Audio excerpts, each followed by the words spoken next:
Hello, I'm the producer, Jacob Cook, and UpTalk is a weekly, upbeat, uplifting, forward-looking resource show, offering expert perception and advice on personal growth and development.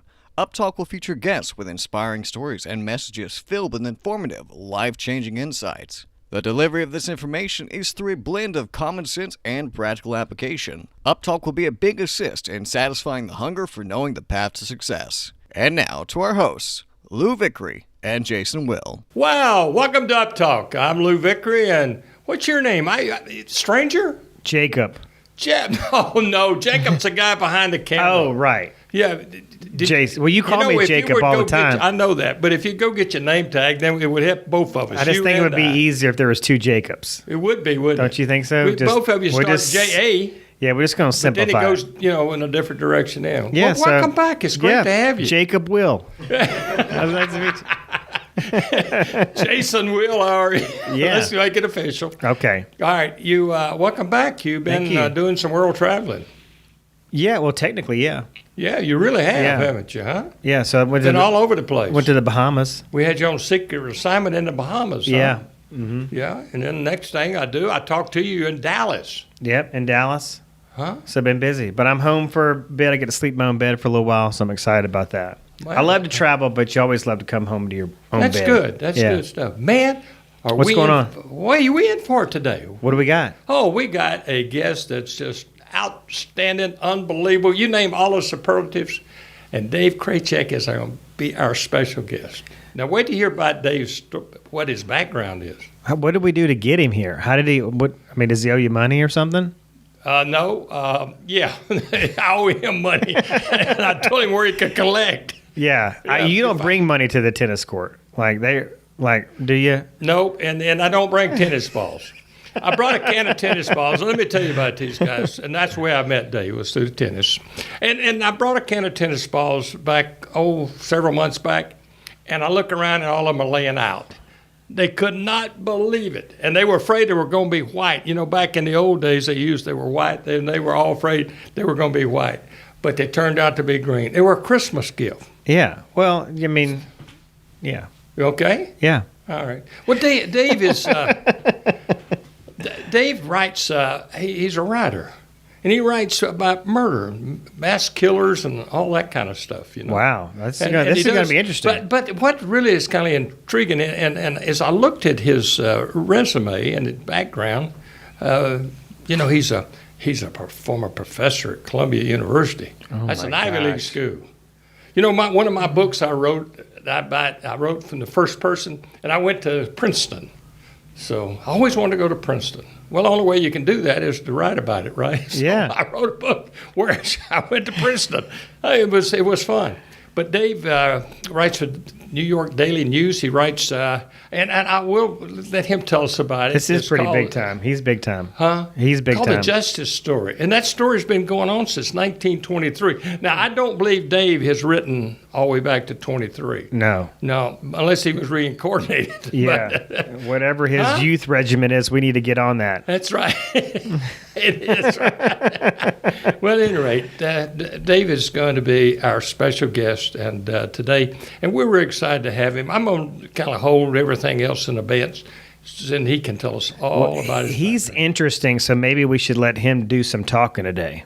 In other words, you think I just ask questions and shut up? Yeah. Let's let Dave tell us some stories. He's a story. I brought my glasses to read all about him, and guess what? I didn't bring what I had all about him. So. Oh, you brought the glasses, but not the reading material. Not the reading material. Yeah.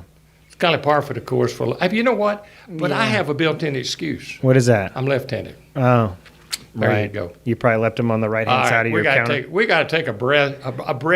Take a deep breath. We got to take a break. You probably need something to drink. Madness, huh? We're going to take a break, and Dave Krajicek will be joining us on the other side. Hey, you're watching UpTalk. I'm Lou Vickery, and he is Jason Will. We'll be right back. All right, welcome back. UpTalk. I'm Lou Vickery, and now join me is Dave Krajicek. Dave, welcome to UpTalk. Thank you very much, Lou. Thanks for inviting me. Well, I'll tell you what, we're excited to have you. Dave, you've a tremendously interesting background, where you've been, what you've done. I tell you what I'd like for you to start is just tell us a little bit about growing up and then where you went to college, and then we're going to talk about some very interesting stuff. Yeah, murder. Murder. I murder, which is what I've That's what you write concerned about, myself with for about 40 years now, Lou. And I think it's interesting that you invited a guy who writes about murder to a TV show called UPTalk, but we're going to find some up and talk about it, right? We are. Yeah, I was born and raised in South Omaha, Nebraska, which is a wonderful blue-collar community in the Omaha area, and come from a long line of bartenders. So, I always tell people I've been collecting stories my whole life. Yeah. I love stories. I always have loved stories. When I was an adolescent, I thought I was going to be a joke writer because that's just another way of telling stories. Very lucky childhood. I had a father who always told me I could do anything I wanted, be anything I wanted. Had some good teachers, including a teacher at my Catholic high school when I was about 15, 16 years old who said, you can write. You stand out among the kids as a writer. And I thought, okay, well, that's my career path then. Followed a pretty traditional route from there. Went to the local university, Nebraska at Omaha, and studied journalism and English, and worked for the student newspaper. Finished that, got a job across the river in Council Bluffs, Iowa, at a newspaper called the Non-Pareil. Unparalleled in French, Lou. Right. I always like to say that it was called the Non-Pareil, unparalleled, but it was parallel. Very parallel. Yeah. I moved back across the river to the Omaha World Herald when I was in my early 20s. Spent about 5 years there covering primarily the police beat. Riding around with cops, getting to know crime, sort of dark corners of Omaha. Omaha's a big city. Today metro area is about 1 million people. So all the nastiness that goes on in big cities was going on in Omaha. So it was kind of my laboratory as a writer. I'm going to share. Can I jump in? I want to share one story about Omaha for you. I have had the pleasure of going to and being involved in every city in this country with 150,000 people. And my last one was Omaha. I spoke at Brano University. It was started with a B. I can't remember a little university there. Bellevue? Bellevue. There's a Bellevue University. Bellevue. Yeah. I couldn't remember exactly, but that was my last city that I needed to go, and I was looking for some type of venue. And I was invited up, and so I was able to encompass all the big cities. So you've completed your bucket list. Lou, you can retire now. That's right. Well, they know I went on a motorhome trip last summer, 100+ days, and that back to all the cities where I played ball. I don't know if I shared that with you, and went out west, the western cities, and certainly took me to a lot of stops. Most of all the ballparks are gone that I played in, but yet there were quite a few. There were quite a few still there. Some of them where they had torn down the old stadiums and rebuilt new stadiums. But so much for that. But that was my touch of Omaha. I want to do that someday. I want to go to all the scenes, the murdies that I've written about in my lifetime. Huh? How about that? Yeah. As part of this newspaper reporting, did you get involved in a little bit of investigative reporting? Sure. That?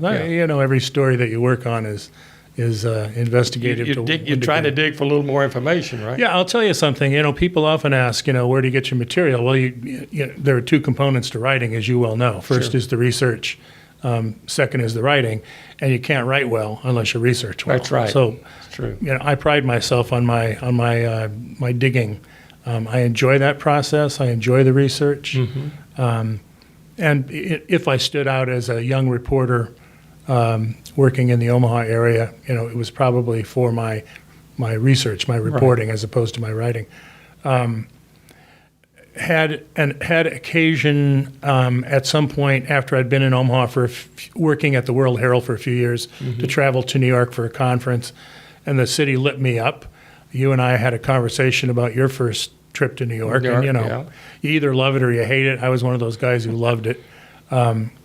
Well, I must tell you that I was there just long enough to really enjoy it myself. I mean, I just loved the museums. Just crazy about all the places you had to go to visit, and always been a big fan of museums. And I remember us playing touch football in the park, and it was just there were some very enjoyable times when I was in New York. It's a wonderful city. It's a wonderful place. Everybody should get the opportunity to go there. Yeah. Returned to Omaha from my trip out there for 10 days or so and decided I had to go back. So you went to New York and then you went back to Omaha, and then when you got back to Omaha, you said, the city lights, I got to go see them, right? That's right, yeah. I got to go to Broadway. Bright lights, big city. So, yes, I my career path at that point was probably to move to the Kansas City Star. That was an option for me after 5 years in Omaha. And I decided I was going to go to get a master's degree at Columbia University instead. So I went to the Graduate School of Journalism at Columbia, and really didn't intend to stay in New York after that necessarily. I thought I was going to end up going to Atlanta or somewhere in Florida to work at a newspaper. Lo and behold, I got an offer from the New York Daily News, and 25 years later, here I am still in New York. How about that? Yeah. All right. But Dave, we're going to take a quick break, and we'll come back on the other side, and we're going to talk about all the wonderful things that you did while you were in the big city of New York, okay? You're listening and watching. There we go. Jacob is watching. I'm watching. Everybody's watching. All our fans are watching out there, Jason. 2 fans. Okay, thank you. At any rate, we're going to be back. We're going to be back to visit with Dave Krajicek on the other side. You stay with us. All right, welcome back to UpTalk. I'm Lou Vickery, along with our special guest, Dave Krajicek. Dave, getting to the city, and then you had worked on your degree and made the decision to stay. And well, let's pick it up from there. Yeah, the editor of the New York Daily News was wandering the halls at Columbia's journalism school one day. His name is Gil Spencer, great old newspaper man. And I basically bumped into him and said, I'd like to come and talk to you about a job. And he said, I got no job, kid. Forget it. It's not going to happen. And he says, call my secretary, though. And so a couple weeks later, I go into his office and I walk in the door, and he said, I've got no job. Even before you sit down, I got no job. But sit down and let's talk. We hit it off. And as I'm walking out the door, he said, maybe in a couple of years I'll have a job. Right now I don't have a job. And as we're walking out the door, he said, by the way, who else are you talking to about a job? And I said, well, I have an appointment at Newsday, day after tomorrow. Newsday was one of the Daily News's big competitors. It was a Long Island paper that was moving into New York City very aggressively. And I said, so yeah, Gil, I have an appointment two days from now at Newsday. And he slapped himself on the forehead and said, don't tell me that. And I knew right then he was going to offer me a job, which he did a few days later. So, yeah. Think about that. It's a great lesson for our watchers, is that you initiated something by just saying, hey, do you have a job, right? You got to stick your neck out and go for it at times, right? I went out of my way to bump into him in the hallway at the school. Yeah. And the first words he said to me were, you look like a reporter. So, I don't know if I had that going for me or what. Worked the crime beat at the Daily News. And, you have to understand, this was from basically 1986, 87 until about 1992. Right. And if you know anything about crime in New York, that was the peak of the crack era. Right. Which was a horrible time in New York. Crime was rampant. One quick statistic is in 1992, New York City had about 2,200 murders. Extrapolate that, 2,200 murders in 1 year. Extrapolate that over the course of 365 days, it's about 7 bodies every single day showing up in New York City. Most of these didn't even make the newspaper. Yeah. There's not room in the newspaper for, that volume of crime. Today, I'm happy to report that murders in New York City number about 350 a year. I listened last night. I was listening to a debate, and they were talking about that with Michael Bloomberg, who was involved in the debate, and how he was talking about how the murders have dramatically come down over the years. But I was there some during that period of time in the mid '80s, so I'm very familiar with. If you pick up the paper, and that's usually covered up a whole page, didn't it? Huh? And I was I was one of them writing those stories. Writing the Lou, stories. Yeah. How about yeah. that? I spent most of 5 years as the police bureau chief at the Daily News. I had an office at police headquarters, in the press room there. Ran a small group, supervised a small group of 5, 6, 7 reporters out covering crime in the city, and it was a difficult time. It was a difficult time to do what I was doing, to do what police were doing. I think there was a lot of head scratching going on with law enforcement trying to figure out how to get their arms around this problem. But after about 5 years of that, having my nose in it every single day, I'd had enough, and really decided I was going to try something different. I was going to move out of New York. And then, as fate, as fate had it, I get a call. I had adjuncted for 2 semesters at Columbia University's journalism school, Right. where I had just graduated like 5 years before. They like to bring in adjuncts who are actually working in the city Right. to work with professors who don't necessarily have that on-the-ground experience in the city. So I get a phone call one day from Columbia saying, "We'd like you to come up and interview for a full professorship." And my first thought was, are you crazy? I'm just a bartender's son from South Omaha. And ended up getting the job. Went from the Daily News to Columbia in 1992, and proceeded to spend most of that decade on the faculty there. Dave, I want to back up just a second, Yes, if I sir. may. Seeing all that negative, being around all the negative stuff, with the murders and death and that, what do you do from a personal standpoint to elevate yourself and keep your mental state up? Yeah, that's a great question. I get that. I get friends who say to me, "How do you sleep at night?" Yeah. With the content that you're dealing with. Somehow I'm able to separate myself Right. from the professional part of what I do. I think like a cop would, maybe people in any field. When you go home at night, you have to turn it off. You have to switch it off. I would say that, I hearken back to some advice that my dad gave me when I was a kid. It was kind of semi-joking, but he would say, hope for the best and prepare for the worst. Yeah. And I sort of have always lived that. I write about dark subject matter, but I'm really not a dark person. I think I'm generally an optimist, Right. somehow. Well, I would say that the times that I've been around. Yeah. Dave Krajicek, our special guest. Dave, I want to do this now, and then we want to do it a bit later too. Real quickly, give us a little bit of our folks, our viewers, where they can find you. Find your work and all. Sure. Okay. Sure. Well, on Amazon, of course. I think I have 10 books, and I think and if you don't mind, just spell your last name so they make sure we get it right. Okay? Sure. It's David J. The last name is Krajicek. It's Czech. It sounds fancy, doesn't it? I thought it was a good Irish name, but Yeah. It sounds fancy, right? You know what it means? It means crumb. Crumb. It's a humble name. It's a humble name. Yeah. Of course, you can buy them on Amazon. Order them from your local bookstore. That's the best thing you could do.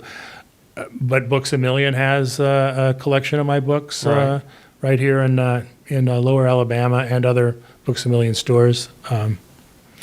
My most recent books, Lou, are 2 that I did for a publisher in London called Arcturus, that were both published this past year in Europe and the U.S. One is a look back at the Manson case, a 50-year look back at the Charles Manson case. Right. It's called The Man Who Murdered the 60s. And the other one is called Mass Killers Inside the Minds of Men Who Murder, also for Arcturus. And right now I'm on break from writing books after doing those 2 books really in about 10 or 11 months, cranked them both out. So, yeah. I tell you what, being a writer myself, I mean, once you get a project going and you get in the middle of it, it is really hard to step away until you actually get it finished. Right. You have to go back into it every day. You Yeah. have to be in a tunnel, or you lose a half a day. Yeah.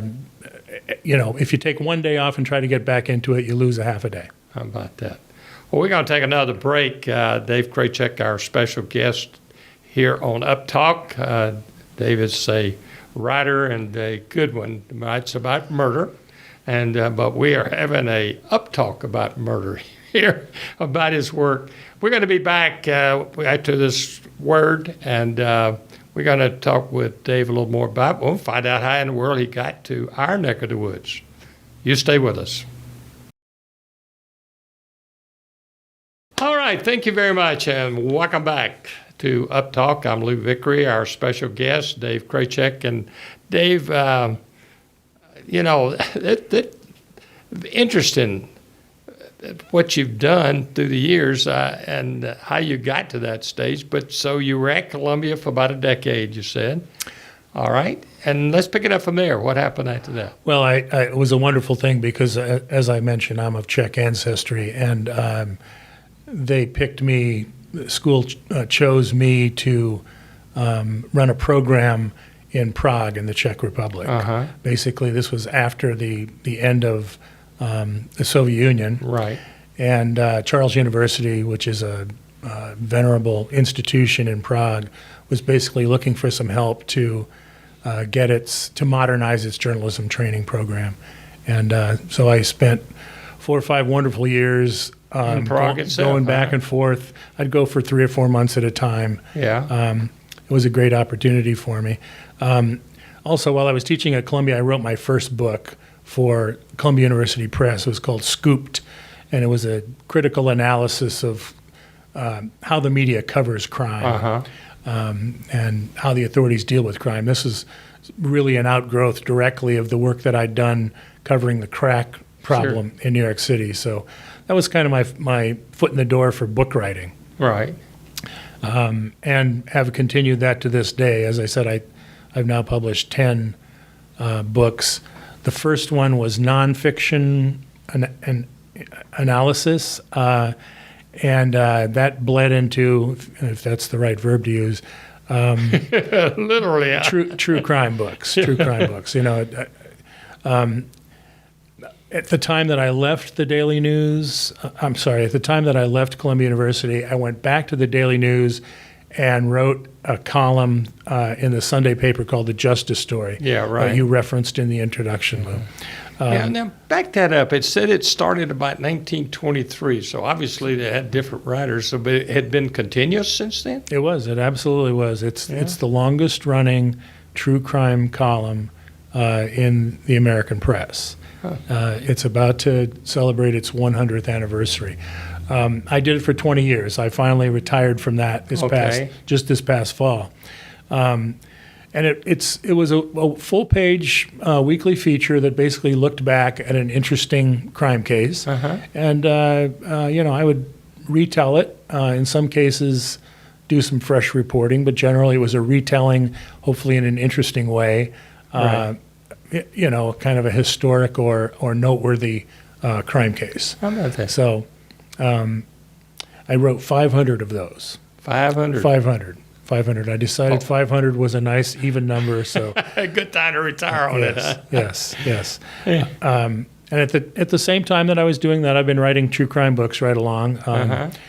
Wrote one for a Pennsylvania publisher called True Crime Missouri. That's a look at about 22 interesting crime cases from the state of Missouri. It's been a regional bestseller for like 10 years now. How about that? I don't know why people keep buying that book, but they do. But they do, Didn't know that there were that many people in Missouri. I've done books for 6 or 7 different publishers, and most recently have hooked up with a publisher in London called Arcturus that I mentioned published these 2 books that I just have out, and have an editor there. You and I had an off the mic conversation about editors. I won't say out loud what you said about editors. No, please don't. And I said you're going to be struck Well, dead. all I did Lou. was said them theirs, and them done And- dids I'd write about. They clean them up. Thank goodness for editors. Editors are your best friend, especially when you find one that's simpatico, that you Oh, have, yeah. that you have a Yeah. relationship with. Well, I was lucky enough to stumble onto this guy at Arcturus, an English guy named Nigel, of course. Nigel, English, right? Nigel, and I told Nigel I wish I had met you 20 years ago because I would have done a book a year for you. Right, yeah. You know. So they've asked me to do another book. I'm keeping it arm's length for right now as I enjoy myself down here on the. Well, what brought you to the white sands of Lower Alabama? Way back when, 35 years ago, my brothers in Omaha and some old friends and a couple of various relatives, we would go to Myrtle Beach to play golf. We'd go for a long weekend, 5 days, first week of March, like everybody. Did that for 5, 6, 7, 8 years, and it kind of seemed like every car you saw was 4 guys in golf caps, and they were all going to do whatever it was you were trying to do at that moment. Yeah. It's just too many people, too many people. golfers. Right. Yeah. So I used to book these golf trips through a golf broker who happened to live in Gulf Breeze, Florida, which is Pensacola, basically. Right. And her name was Teresa. I called Teresa and I said, Teresa, Myrtle Beach is just a little too busy for us. So find us something else, somewhere else, Florida, whatever. She said, how about Alabama? And I said, no, we want to be on the coast somewhere. And she said, Dave, Alabama has a coast. That's right. So, And a lot of people don't know that. and I have to admit, I guess I missed that day of geography back in 6th grade. So came here for the first time 25 years ago to golf, for 5 days.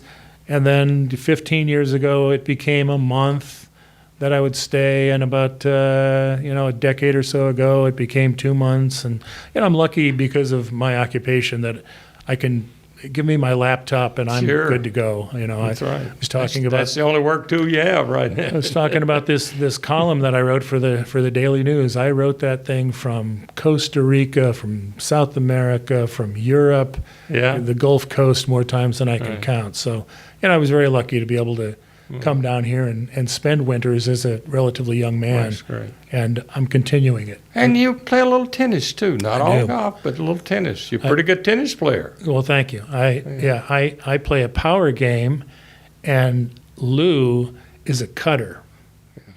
I must tell you, I play tennis just like I pitched. I believe Yeah. that. I believe that. And I had a little this and a little that. He ladies and gentlemen, viewers, Lou still throws knuckleballs on the tennis court. I can tell you that. He drives everybody crazy. He's a very good player. He's a phenomenal athlete, even at his age. Thank you. But which I am. I'm proud at my age. I can still compete with some of you young guys. Very mobile. You can come to the net, and you're an impressive athlete. Well, thank you. Yeah.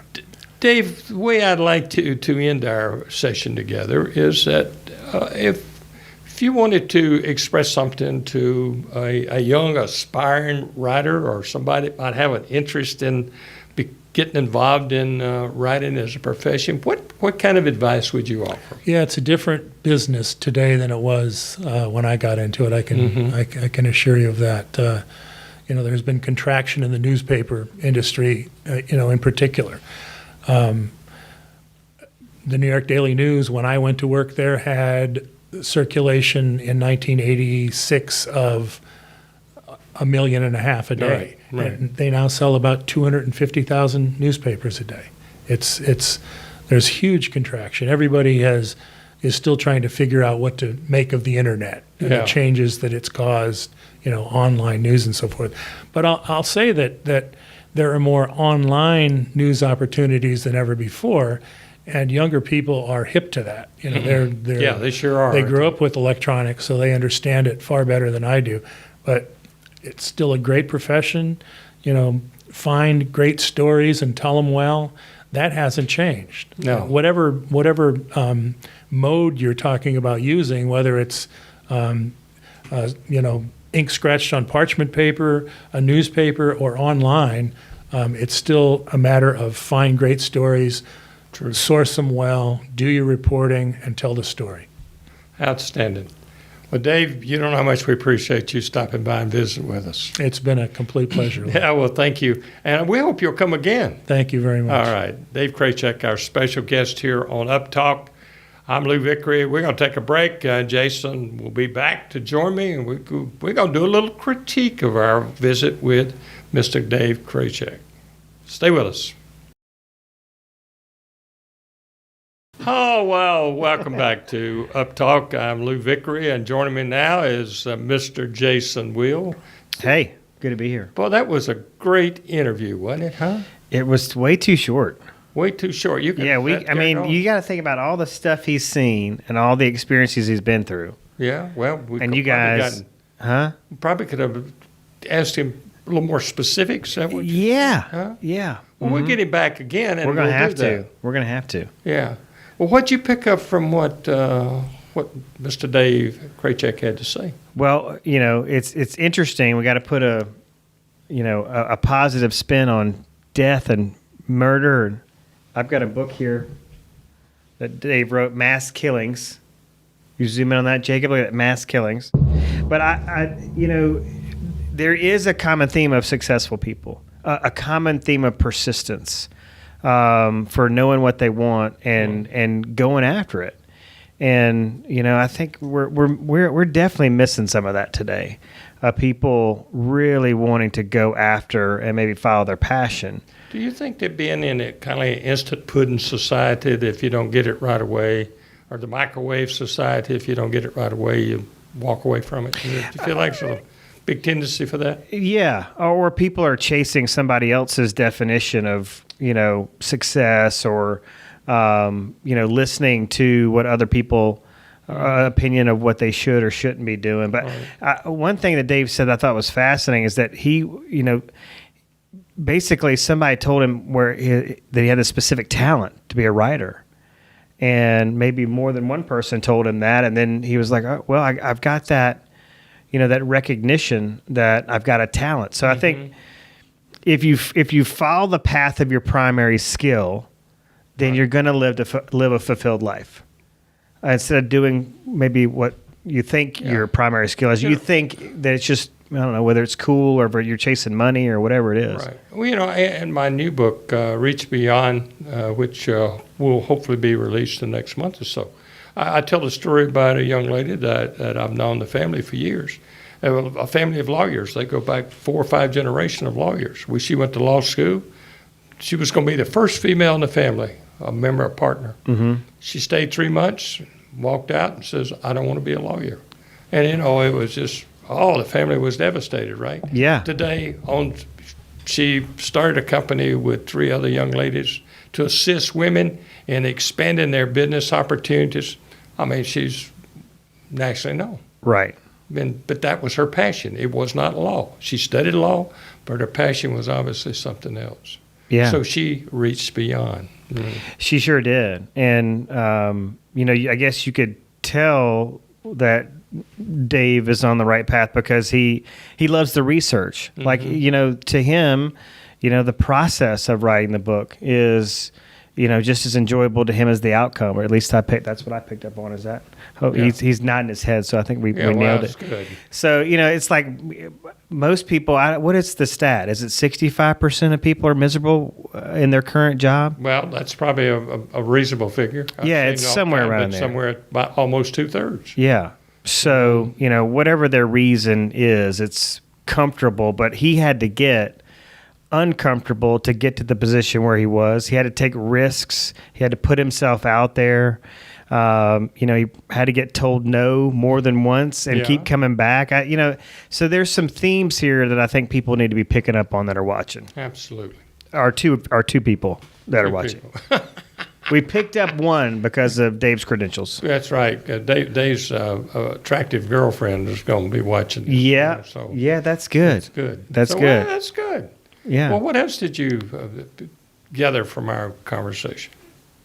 That's all. You're okay. So he's not going to contribute anything to the conversation. No, I'm leaving it up to you. Okay. All right. Yeah, but because see, we hadn't heard much from you the last few. That's weeks. right. I was out traveling the world. Yeah, you're a world traveler, and we'll talk about that next segment. But We will. yeah, Yeah. yeah. I just thought it was fascinating all the different. So just the evolution of his career. To being a column writer, working for the Daily News. I mean, just the history, the notoriety of that Right. column. But, piecing together 10 books, Columbia professor. That's we've shared this before. Being asked where I was asked the one thing that I haven't done, and I've done so many things. Somebody asked me, "Well, what's the one thing you wish you'd done?" I said, "Well, it's to have been a college professor." Well, I happened to tell that to Dr. Ed Richardson, who was at the time the interim president at Auburn, and he said, "When do you want to start?" They were Right. starting that new program for entrepreneurs, So Yeah. I said, "I don't know if I can handle it," but anyway, that always intrigued me. Yeah, I just,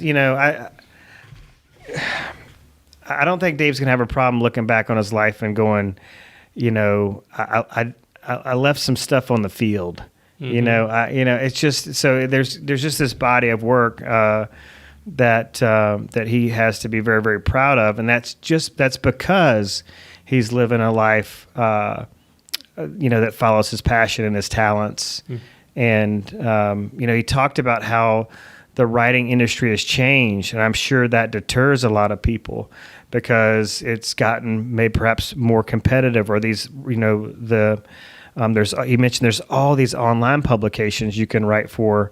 So maybe standing out among this, the sea of online publications may be hard to do for some folks, but the newspaper's contracting, and I'm sure some of the income is contracted with it. Well, you and I get ready to launch a online program. It seems to be that's where the direction is. Yeah, and there's a vast market for it. But the one thing that I really liked that Dave was talking about was that find great stories and tell them well. Mm-hmm.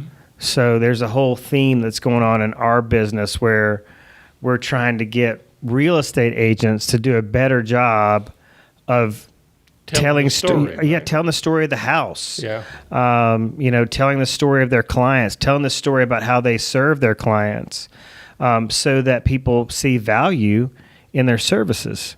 And so we doing some research on how storytelling has this direct path to the subconscious. Right. And you can get kind of market share in the mind by telling a great story. So that was good. That is good. Well, I tell you what, it was been a great day. He's not going to add anything, Jacob. No, This is it. No, I am so excited that Dave came to be with us, and because as I look in from a writing standpoint, I had a very similar situation in the 10th grade. I had an English lit teacher tell me, and she always called all the students Mr. and Miss. Mr. Vickery, you have an aptitude for writing, and I hope that you fulfill it. Yeah. And I never forget, and then I go through the athletic experience, pro baseball, and then I started making notes. I can remember in a hotel, because, you got a lot of downtime as a professional athlete.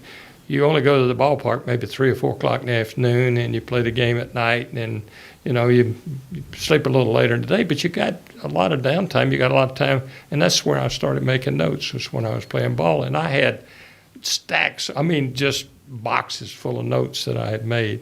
But yet I was almost 40 before I made the decision to, hey, I need to see if I can turn some of these into a book. Yeah.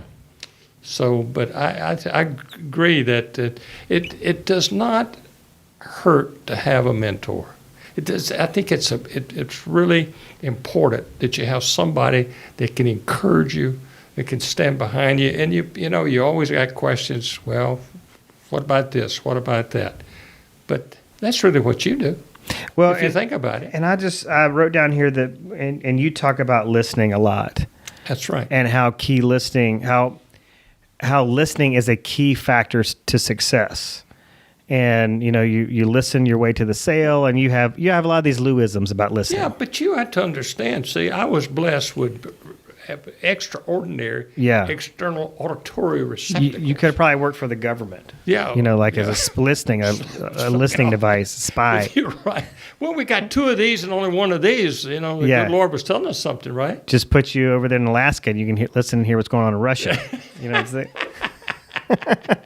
But you're right. I'm sorry to interrupt. Well, I was just saying, if he hadn't have been listening, if he'd been looking for his value somewhere else, if he was trying to find it somewhere else, then what came naturally, who knows what he would have been. That's right. What he would have become, and what we would have missed out on, all these crime novels about death and murder. It would have left a void in the world. Somebody's got to write them. Yeah. Right. It's the most fascinating to me. It's like, I love it. Yeah. Well, I'll tell you what, we're going to have Dave back. He'd come back and tell us some real stories. We're just scratching the surface. There you go. Every year we can have him back. Well, I think we've done it, huh? And eventually, when he comes back, we'll have an audience, and maybe we'll help him sell a book. This is more, he's really throwing us a bone now. Yeah, that's right. So that's where he can help you and I. Huh? Yeah. Well, a couple book sales wouldn't hurt at all, would it? Huh? We could say we were best-selling authors because we sold a couple, right? Maybe. I think you're reaching, but you think I'm reaching? All right. Well, we've done it for today. Tell folks about Jason Will Real Estate. Well, if they are looking to buy a home on the Alabama Gulf Coast, I don't. What is he doing? Does he want me to? He wants me to stretch out my jacket. No. Oh, what is he? Okay. Yeah. No, he's got these weird signals. He looks like a quarterback, over here, over there, hey. There's never a class. We never have a class on the signals. Know it. So we're just supposed to know it. When 2 guys get together, you know what I tell them? 1's a fastball, 2's a curve. That's what they always told us, When you get, hey, I'm stretching it out. We're gonna talk about Jason Will Real Estate. Please. Right. Every time I start saying anything about me, you take over. Yeah, but I got to tell you this. People ask me, says, what does the manager talk to a pitcher about when he comes out to the mound? Yeah, what is that all about? Is that serious talk? Prime example. One night, I was having a little problem getting the ball over the plate, and I'm trying to get that 3rd out, right? Here comes the manager, and he says, Lefty. And I was the youngest guy on the team. He says, Lefty, look at all those old gray beards over there on the bench. He says, the daggone beer's getting hot, and you got to get this guy out so we can go get into that beer before it gets too hot. That's good. There you go. Well, anyway, one more pitch and I'm out of the inning. Okay. Now tell us about Jason. All right. Yeah, maybe I'll get to sell something. So if you're looking for a property on the Alabama Gulf Coast, we have beautiful coastal properties, condos, golf course properties. Visit my website at jasonwillrealestate.com. That's good. Well, Jacob Cook, we thank you. As always, a great job. Hey, take a bow. He's taking a bow. That's good. And the camera, fortunately, the camera can't see him, unfortunately, I'm sorry. You can find Jacob Cook on Tinder.com. There you go. Yeah, so he's on Tinder. Yeah, Jacob's looking for a girlfriend again, so, you never know, right? Yeah.